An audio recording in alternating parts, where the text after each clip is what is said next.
নমস্কার বন্ধুরা, সোমা কিচেনে সবাইকে স্বাগত।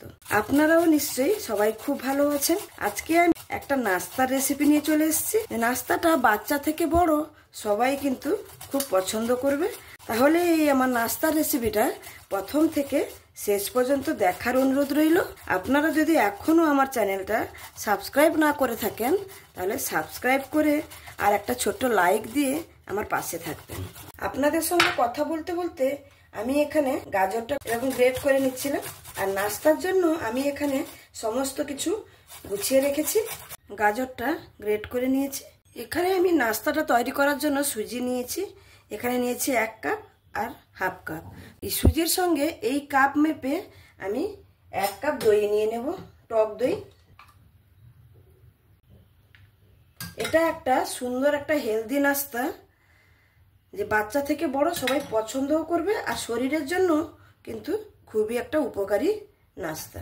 এরকম নাস্তা যদি সকালের টিফিন বা বিকেলের নাস্তায় থাকে তাহলে বাচ্চা থেকে বড় সবাই কিন্তু পছন্দ করবে। এবার এখানে আমি সুজির মধ্যে 1 কাপ দই দিয়ে দিলাম, দিয়ে এটাকে ভালো করে মিক্স করে নেব দইয়ের সঙ্গে। তারপরে আমি এখানে অল্প অল্প করে জল দিয়ে এটা মাখাবো। আমি দই দিয়ে সুজিটাকে ভালো করে মাখিয়ে নিয়েছি। এখানে আমার জল লাগবে। এখানে দেখুন আমি ওই কাপেরই দই যেটা নিয়েছিলাম ওইতেই একটু জল নিয়েছি, আর জল দিয়ে ব্যাটারটাকে ভালো করে মাখিয়ে নেব। এখানে আমি দইটাকে ভালো করে মাখিয়ে নিয়েছি। আর এখানে আমি হাফ কাপের থেকে একটু বেশি জল নিয়েছিলাম, পুরো জলটাই আমার এখানে লেগে গেছে। যেহেতু সুজি এটা কিন্তু পরে ফুলবে, সুজিটা যখন জল টেনে নেবে তখন কিন্তু আরও একটু জল লাগতে পারে।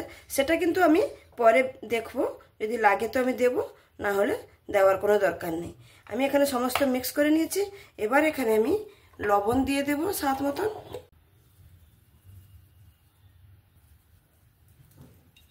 আর এখানে আমি দিয়ে দেব সামান্য একটু ধনে পাতা, দিয়ে এটাকে আমি ভালো করে মিক্স করে নেব।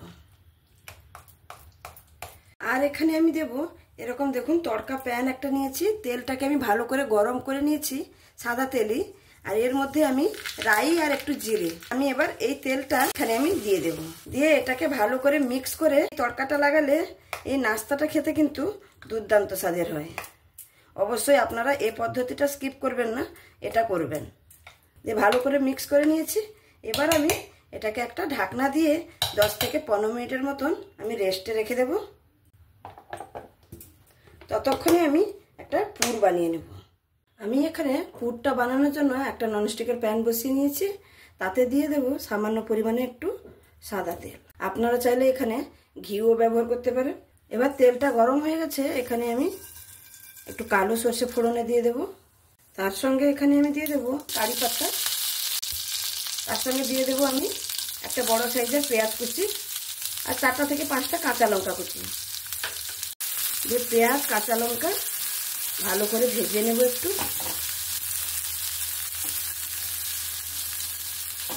পেঁয়াজটা এখানে আমার হালকা করে ভাজা হয়ে গেছে। এবার আমি গাজরটা যে গ্রেট করে রেখেছি সেটা দিয়ে দেব।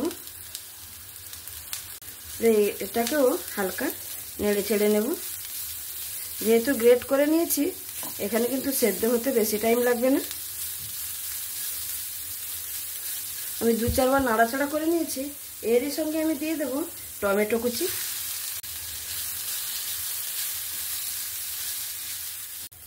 এখানে আমি গাজর আর পেঁয়াজটা 4-5 মিনিট ধরে একটু ভেজে নিয়েছি।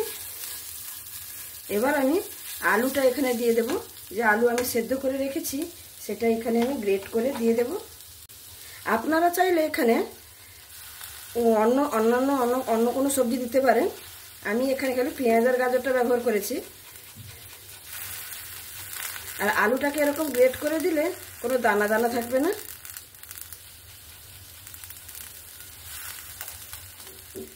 সমস্ত আলুগুলোকে আমি গ্রেট করে নিয়েছি।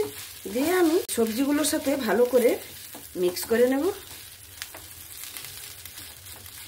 এখানে আমি আলুটা ভালো করে মিক্স করে নিয়েছি। এবার আমি এখানে পরিমাণ মতো লবণ দিয়ে দেব, হলুদ সামান্য একটু হলুদ এখানে বেশি ইউজ করার দরকার নেই, খালি একটুখানি। আর একটু দেব সামান্য ঝাল লঙ্কার গুঁড়ো, ভালো কালারের জন্য একটু কাশ্মীরি লঙ্কার গুঁড়ো, একদম সামান্য করে। একটু জিরে গুঁড়ো, একটু চটপটার জন্য একটু চাট মশলা প্রায় 1 চামচের মতনই দিলাম। দিয়ে আবারও এখানে মিক্স করে নেব। চাট মশলার জায়গায় আপনারা আমচুর পাউডারও ব্যবহার করতে পারেন, না হলে দুটোর মধ্যে কোনোটাই যদি না থাকে তাহলে একটু সামান্য লেবুর রসও ব্যবহার করতে পারেন। আমার পুরটা সম্পূর্ণভাবে রেডি। এবার আমি নামানোর আগে একটু ধনেপাতা কুচি যে রেখেছিলাম সেটা দিয়ে দেব। ব্যাস, পুরটা আমার এখানে রেডি একদম। এবার আমি এটাকে নামিয়ে একটু ঠান্ডা করে নেব। সুজিটা এখানে আমার 15 থেকে 20 মিনিটের মতন ঢাকা দিয়ে রেখেছিলাম। এবার ঢাকনাটা খুলে নিয়ে আমি এবার সুজিটা দেখুন কতটা ফুলে গেছে, ভালো করে এরকম নাড়িয়ে নিলাম। এবার আমি এখানে একটু সামান্য পরিমাণে খাওয়ার সোডা ব্যবহার করব। আপনারা চাইলে ইনো ব্যবহার করতে পারেন। দেখুন একদম সামান্য পরিমাণে একটু খাওয়ার সোডা দিয়ে এখানে আর একটু জল দিয়ে আমি এটাকে মাখিয়ে নেব। আর এই খাওয়ার সোডাটা তখনই দেবেন যখনই আপনি একদম বানানোর জন্য রেডি থাকবেন, তখনই কিন্তু খাওয়ার সোডাটা দিয়ে ভালো করে এরকম মিক্স করে নিতে হবে। এখানে ব্যাটারটা দেখে নিশ্চয়ই বুঝতে পারছেন, একদম পাতলাও না একদম মোটাও না, এরকমই ব্যাটারটা লাগবে। এবার আমি রান্নার কাছে চলে যাব। নাস্তাটা বানিয়ে নেওয়ার জন্য এরকমটা ফ্রাই প্যান বসিয়ে নিয়েছি। দিয়ে এতে আমি পরিমাণ মতন একটু তেল দিয়ে দেব, সামান্য একটু, বেশি না। দিয়ে ভালো করে এটাকে আমি এরকম লাগিয়ে নেব চারদিকে। আর এখানে ফ্রাই প্যানটা গরম হয়ে গেছে। এবার আমি এখানে সুজির ব্যাটারটা এখানে দিয়ে দেব।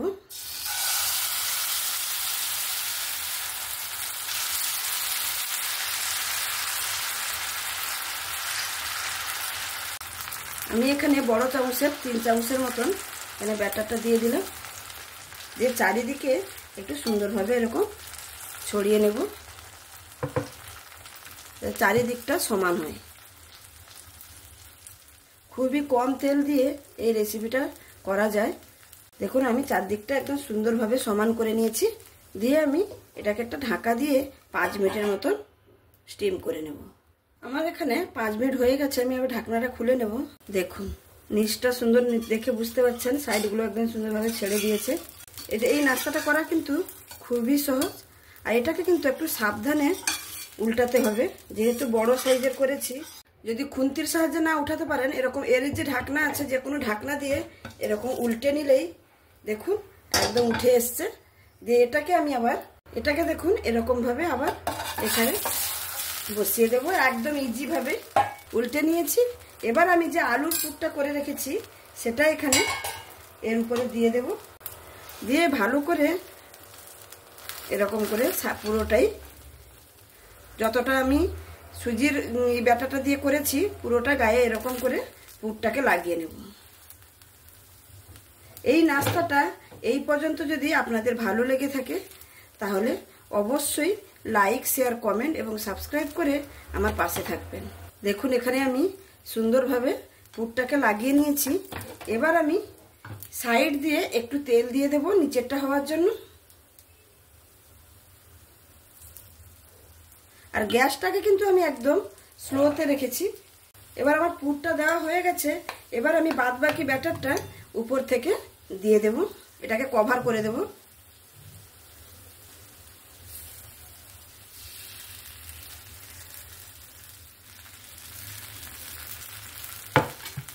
আমি পুরোটাই কভার করে দিয়েছি। এবার আবারও ঢাকা দিয়ে 5 মিনিট রেখে দেব। আবারও আমি ঢাকনাটা খুলে নেব। এখানে 5 মিনিট হয়ে গেছে। দেখুন কত সুন্দর ফুলে উঠেছে দেখুন। এবার একটা খুন্তি দিয়ে চারদিকটা এরকম ছাড়িয়ে নিতে হবে। দেখুন একদম সুন্দরভাবে উঠে যাচ্ছে। এবার আমি প্রথমে যেরকম করেছিলাম এই ঢাকনাটা দিয়ে আমি আবার উল্টে নেব। আমি এখানে সুন্দরভাবে উল্টে নিয়েছি। আবারও এরকমভাবে কড়াইতে দিয়ে দেব। দেখুন কত সুন্দর নিচটাও হয়ে গেছে। এটা একটু সাবধানে উল্টাতে হবে। আর আমি গ্যাসটা তো একদমই স্লোতে আছে। আর ওই সাইডটা একটু হয়ে গেলে আমি নামিয়ে নেব। এবার আমি উপর থেকে একটু সামান্য একটু তেল দিয়ে দেব, সাইড দিয়ে একটু।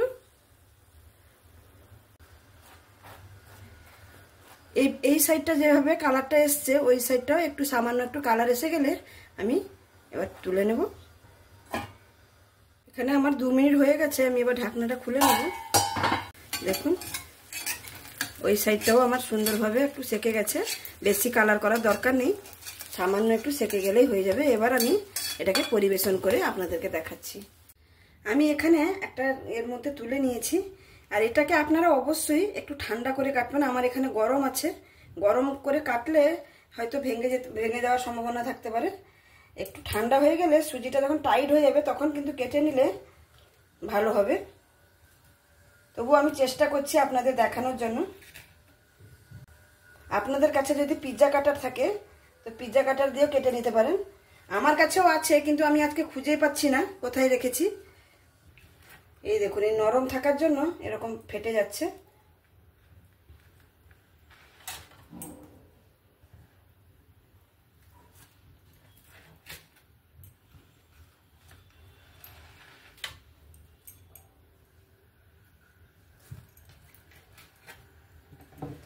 আমি এখানে সুন্দর করে কেটে নিয়েছি।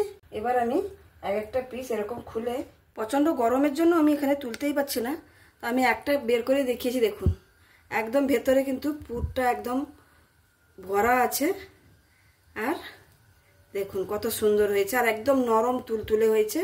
দু সাইড কিন্তু একটু শক্ত হয়েছে, আর ভেতরটা একদমই নরম। এইরকম নাস্তা যদি থাকে তাহলে আর কোনো কথাই নেই। আমি এবার এক একটা পিস করে তুলে প্লেটে সাজিয়ে তারপরে আপনাদের কাছে পরিবেশন করছি।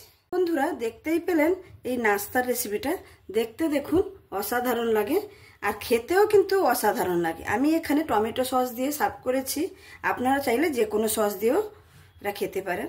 তাহলে দেখলেন কত কম উপকরণ দিয়ে আমি বাড়িতে থাকা সমস্ত কিছু দিয়ে এই নাস্তার রেসিপিটা বানালাম। তাহলে আপনারাও একবার এরকম বাড়িতে বানিয়ে সবাইকে খাওয়ান, দেখবেন সবাই প্রশংসা করবে। আজকে এখানেই শেষ করছি, আবার দেখা হবে অন্য কোনো দিন অন্য কোনো রেসিপির সঙ্গে। আমার চ্যানেলটা যদি এখনো সাবস্ক্রাইব করা না হয়ে থাকে বন্ধুরা, তাহলে সাবস্ক্রাইব করে নেবেন, আর একটা লাইক শেয়ারও করে দেবেন। তাহলে সবাই ভালো থাকবেন, সুস্থ থাকবেন, সাবধানে থাকবেন। ধন্যবাদ।